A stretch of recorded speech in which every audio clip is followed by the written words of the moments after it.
தெய்வம் உலகிலே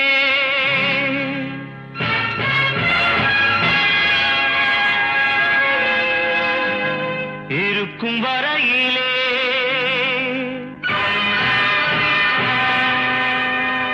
நாளை நமதே, இந்த நாளும் நமதே. தாய் வழி வந்த